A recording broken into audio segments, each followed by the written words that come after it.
Carta de Tiago, capítulo 1. Tiago, servo de Deus e do Senhor Jesus Cristo, às 12 tribos que andam dispersas, saúde. Meus irmãos, tende grande gozo quando cairdes em várias tentações, sabendo que a prova da vossa fé opera a paciência. Tenha, porém, a paciência a sua obra perfeita, para que sejais perfeitos e completos, sem faltar em coisa alguma. E se algum de vós tem falta de sabedoria, peça a Deus, que a todos dá liberalmente, e o não lança em rosto, e ser-lhe-á dada. Peça-a, porém, com fé, em nada duvidando, porque o que duvida é semelhante à onda do mar, que é levada pelo vento e lançada de uma para outra parte. Não pense tal homem que receberá do Senhor alguma coisa.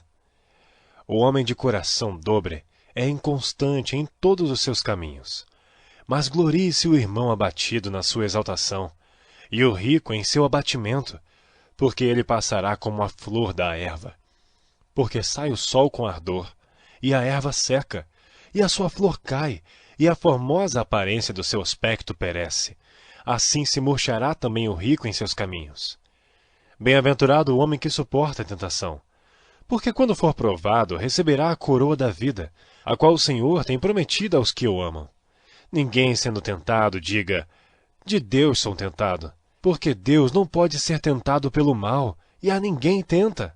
Mas cada um é tentado, quando atraído e engodado pela sua própria concupiscência. Depois, havendo a concupiscência concebido, dá à luz o pecado, e o pecado, sendo consumado, gera a morte. Não erreis, meus amados irmãos. Toda boa dádiva e todo dom perfeito vem do alto, descendo do Pai das luzes, em quem não há mudança nem sombra de variação. Segundo a sua vontade, ele nos gerou pela palavra da verdade, para que fôssemos como primícias das suas criaturas. Portanto, meus amados irmãos, todo homem seja pronto para ouvir, tardio para falar, tardio para se irar, porque a ira do homem não opera a justiça de Deus. Por isso, rejeitando toda a imundícia e superfluidade de malícia, recebei com mansidão a palavra em vós enxertada, a qual pode salvar as vossas almas. E sede cumpridores da palavra, e não somente ouvintes, enganando-vos com falsos discursos. Porque se alguém é ouvinte da palavra e não cumpridor, é semelhante a um homem que contempla ao espelho seu rosto natural. Porque se contempla a si mesmo, e vai-se e logo se esquece de como era. Aquele, porém, que atenta bem para a lei perfeita da liberdade, e nisso persevera, não sendo ouvinte esquecidiço, mas fazedor da obra, este tal será bem-aventurado no seu feito. Se alguém entre vós cuida ser religioso, e não refreia a sua língua, antes engana o seu coração, a religião desse é vã. A religião pura e imaculada para com Deus, o Pai, é esta: visitar os órfãos e as viúvas nas suas tribulações, e guardar-se da corrupção do mundo. Capítulo 2. Meus irmãos, não tenhais a fé de nosso Senhor Jesus Cristo, Senhor da glória, em acepção de pessoas.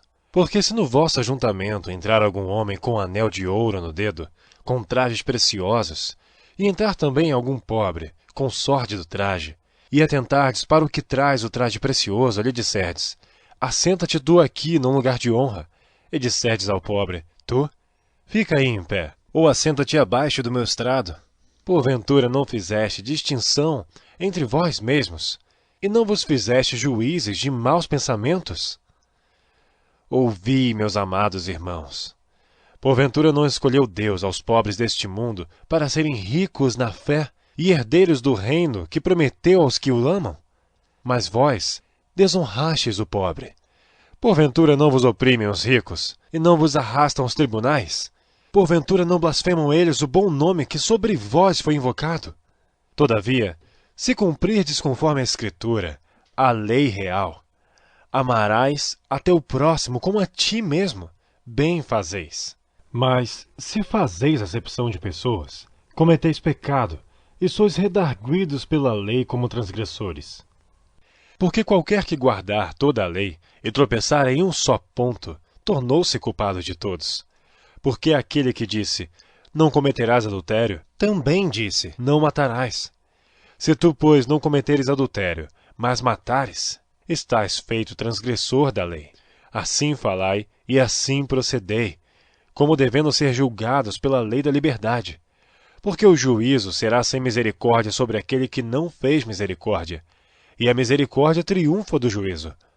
Meus irmãos, que aproveita se alguém disser que tem fé e não tiver as obras? Porventura a fé pode salvá-lo? E se o irmão ou a irmã estiverem nus, e tiverem falta de mantimento cotidiano, e algum de vós lhes disser, ide em paz, aquentai-vos e fartai-vos, e não lhes derdes as coisas necessárias para o corpo, que proveito virá daí? Assim também a fé, se não tiver as obras, é morta em si mesma. Mas dirá alguém, tu tens a fé, e eu tenho as obras. Mostra-me a tua fé sem as tuas obras, e eu te mostrarei a minha fé pelas minhas obras. Tu crês que há um só Deus, fazes bem. Também os demônios o creem e estremecem. Mas, ó homem vão, queres tu saber que a fé sem as obras é morta? Porventura o nosso pai Abraão não foi justificado pelas obras, quando ofereceu sobre o altar o seu filho Isaque? Bem vês que a fé cooperou com as suas obras, e que pelas obras a fé foi aperfeiçoada. E cumpriu-se a escritura que diz, e creu Abraão em Deus, e foi-lhe isso imputado como justiça, e foi chamado o amigo de Deus. Vedes então que o homem é justificado pelas obras, e não somente pela fé. E de igual modo Raabe, a meretriz, não foi também justificada pelas obras, quando recolheu os emissários e os despediu por outro caminho? Porque assim como o corpo sem o espírito está morto, assim também a fé sem obras é morta.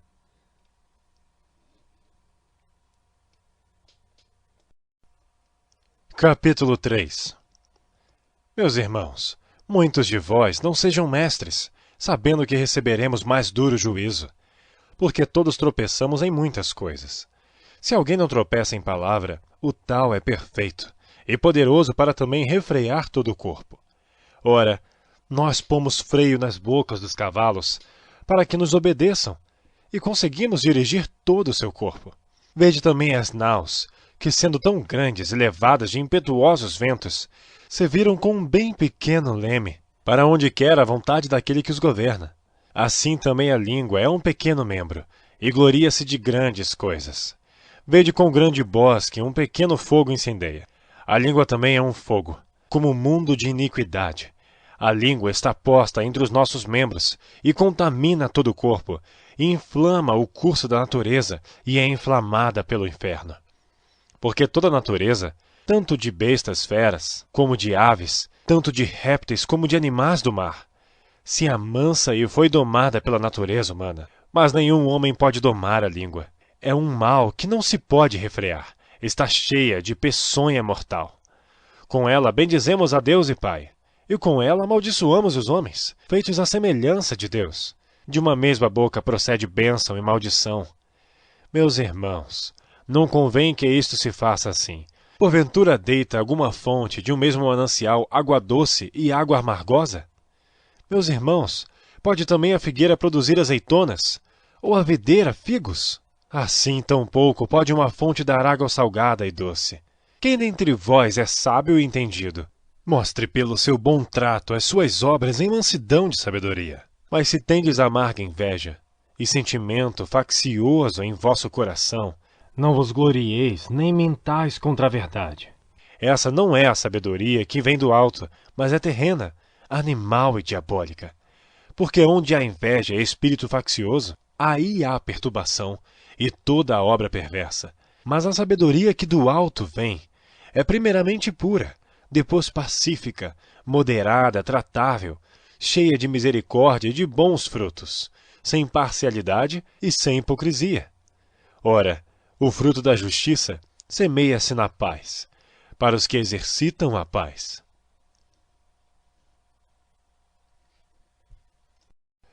Capítulo 4.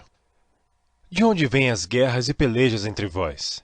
Porventura não vem disto, a saber, dos vossos deleites, que nos vossos membros guerreiam?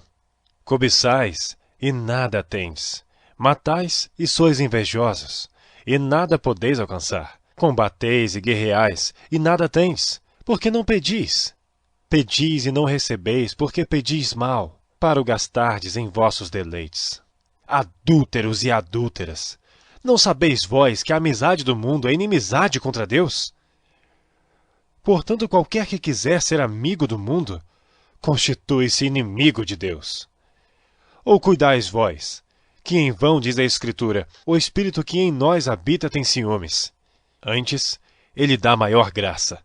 Portanto, diz, Deus resiste aos soberbos, mas dá graça aos humildes.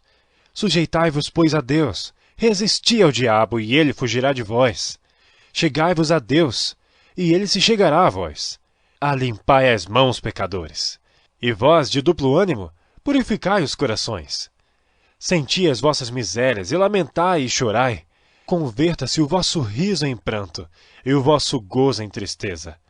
Humilhai-vos perante o Senhor, e ele vos exaltará. Irmãos, não faleis mal uns dos outros. Quem fala mal de um irmão e julga seu irmão, fala mal da lei e julga a lei. E se tu julgas a lei, já não és observador da lei, mas juiz. Há só um legislador que pode salvar e destruir. Tu, porém, quem és que julgas a outrem? E agora vós, que dizeis? Hoje ou amanhã iremos a tal cidade e lá passaremos um ano, e contrataremos e ganharemos. Digo-vos que não sabeis o que acontecerá amanhã. Porque que é a vossa vida? É um vapor que aparece por um pouco e depois se desvanece. Em lugar do que devias dizer, se o Senhor quiser, e se vivermos, faremos isto ou aquilo. Mas agora vos gloriais em vossas presunções.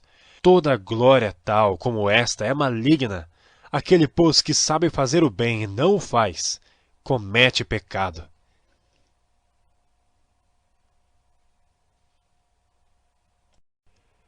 Capítulo 5. Eia, pois, agora vós, ricos, chorai e pranteai por vossas misérias, que sobre vós hão de vir. As vossas riquezas estão apodrecidas, e as vossas vestes estão comidas de traça. O vosso ouro e a vossa prata se enferrujaram, e a sua ferrugem dará testemunho contra vós, e comerá como fogo a vossa carne. Entesourastes para os últimos dias. Eis que o jornal dos trabalhadores que ceifaram as vossas terras, e que por vós foi diminuído, clama, e os clamores dos que ceifaram entraram nos ouvidos do Senhor dos Exércitos. Deliciosamente vivestes sobre a terra, e vos deleitastes. Cevastes os vossos corações como num dia de matança. Condenastes e matastes o justo, ele não vos resistiu. Sede, pois, irmãos, pacientes até a vinda do Senhor. Eis que o lavrador espera o precioso fruto da terra, aguardando-o com paciência, até que receba a chuva temporã e seródia. Sede vós também pacientes. Fortalecei os vossos corações, porque já a vinda do Senhor está próxima. Irmãos, não vos queixeis uns contra os outros, para que não sejais condenados. Eis que o juiz está à porta. Meus irmãos, tomai por exemplo de aflição e paciência os profetas que falaram em nome do Senhor. Eis que temos por bem-aventurados os que sofreram. Ouvistes qual foi a paciência de Jó, e vistes o fim que o Senhor lhe deu. Porque o Senhor é muito misericordioso e piedoso. Mas, sobretudo, meus irmãos, não jureis nem pelo céu, nem pela terra, nem façais qualquer outro juramento. Mas que a vossa palavra seja sim, sim, e não, não, para que não caiais em condenação.